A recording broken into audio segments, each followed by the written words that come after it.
Hello and welcome back to another episode of After Credits. I'm Maggie Rickerby and I'm here with Amanda Hampton, Alexa Bonilla, and Mattie Wright. Spoiler alert, today we are going to be talking about Black Panther: Wakanda Forever. Now, I saw the movie last night. I'm very fresh to the movie. It was really good. I really enjoyed it. I really thought that they did an amazing job of memorializing Chadwick Boseman, who was Black Panther, the actor that played Black Panther. And I also thought that they did an amazing job of empowering women, especially Black women. And so, Mattie, what did you think? I thought that the film was an amazing representation of Afrofuturism, which is the reimagining and reclamation of Blackness and narratives that have been reinforced through media about Blackness. Usually when we think of Africa, we think of poverty, we think of the lack of technology and resources, and I think that Wakanda kind of reclaims that, kind of shows what it would be like if those resources weren't stolen. It makes the film so much more rich, and it gives little Black children an opportunity to kind of see themselves represented as superheroes and not as stories of tragedy. It provides them with that escapism that doesn't face them with the idea of uncertainty and sadness. And I think that's super important. And in the second movie specifically, it gives Black little girls that same opportunity, which is it's very important to have in media. What do you think, Alexa? So I agree with that 100%. I think it's very important to have Black women portrayed, not just being empowered, but they're women in STEM, which is something that we don't see a lot of. Black women in STEM, which is super cool. But moving on to the set and the costuming, I think it was absolutely beautiful. A lot of fans realized that during the funeral scene that the characters were dressed in all white. And I had to do some research on it because I was in America, we typically wear all black at funerals. But historically, people wear all white to funerals to symbolize the loss of a child. And T'Challa was Ramonda's son. And so they hold on to the ceremonial clothes for a year and then they burn them, which marks the end of the grieving process. The Wakanda community was shown dancing and celebrating his life, which I think is very important. They weren't sad, they weren't mourning it. Well, they did mourn it, but they were just very celebratory, celebrating his life, which is very important. And fans actually started wearing all white to the Wakanda Forever premiere to honor Chadwick Boseman's legacy. And all white also symbolizes unity, which is something very important, and that's a big theme in Black Panther. Fans of Latinx descent wore all white with hints of turquoise and green to show off their heritage. And I think it's very important that everyone's celebrating their culture, celebrating their heritage. I think that's really a big deal and something that Wakanda Forever symbolizes. But yeah, moving on to the plot, Maggie, what do you have to say about that? Yeah, I think there was an amazing amount of diversity in this film, and it was really great to see because that's not something you see all the time.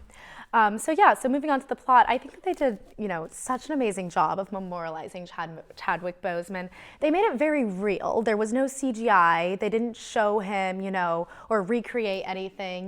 They showed, in the beginning when Shuri was trying to fix his DNA because he had a illness that she couldn't, unfortunately, save him. But it was very similar to what happened in real life where he had an illness and it wasn't, anything staged just to fit the plot. it was very real, and I think I was very appreciative of that. I felt like that was very respectful of his legacy. I also think that, there were moments in the film where Chadwick Boseman, in remembrance was brought up past scenes, and especially in moments where, Shuri was trying to, regain that strength and, get through her grieving process. Because there was a lot of grieving in this movie, definitely, after Queen Ramonda's death, after Chadwick Boseman's death, aka Black Panther. And I think the plot was really centralized around, Shuri coming to be this character, as well as, you know, like getting through that grieving process of her brother and using him to guide her along, which I thought was just, they did an amazing job of.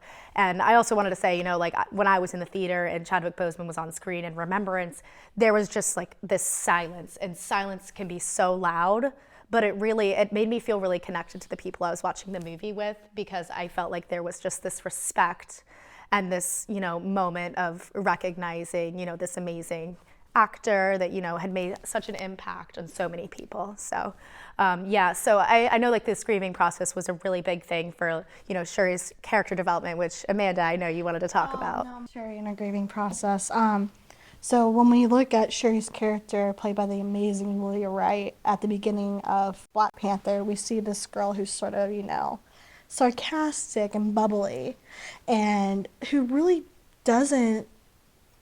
really more involved in her technology and everything, and as just a young person at the age of 16. And we also see that she's a jokester, because if you think about it, because at the coronation scene, she's ready to go home. She wants nothing to do with the royal bloodline or anything right now. And then, but we also see like this girl who loves her brother absolutely dearly and everything, and wants to be alongside him for whatever. As we get into Wakanda Forever, we kind of get to see like this more serious side of her. This is because at the beginning, you know, she's stricken by the grief of her brother dying and everything, and she basically, because of it, she starts to ball up her feelings and gets more into her technology, and she really only has like her mother to lean on. And then as we continue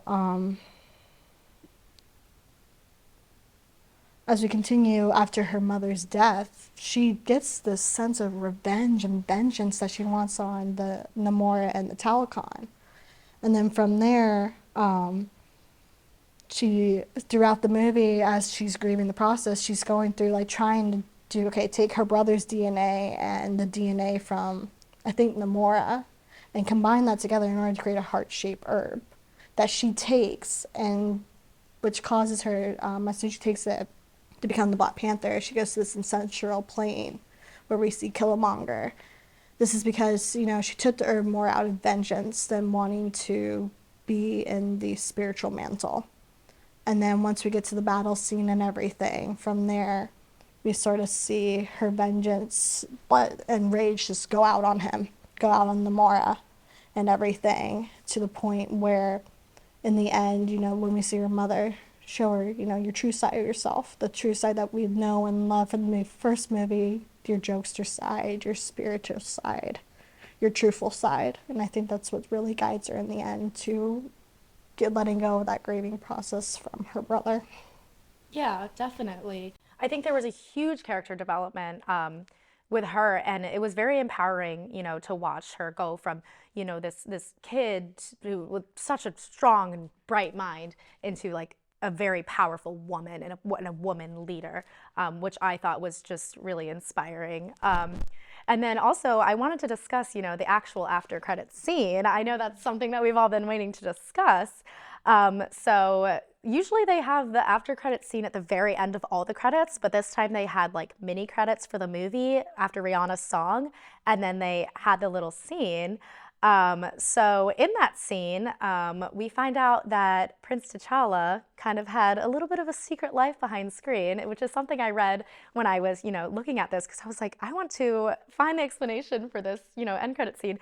And so, you know, he ended up having a kid with Nakia, and, you know, at the very end, you know, Shuri finds out about this kid, and that's her, you know, nephew, and she just didn't know. So what were your all reactions to this?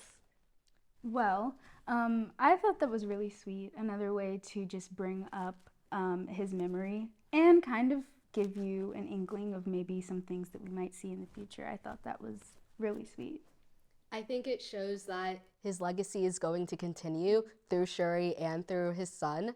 I was very shocked because I thought the movie was over. I know Marvel likes to add something in at the end, but I was not expecting that at all. I was super sad with the way I thought the movie ended, and then the credits played, and then that after credits scene, I was like, oh my goodness, he has a kid and it's a secret, like what Shuri didn't know.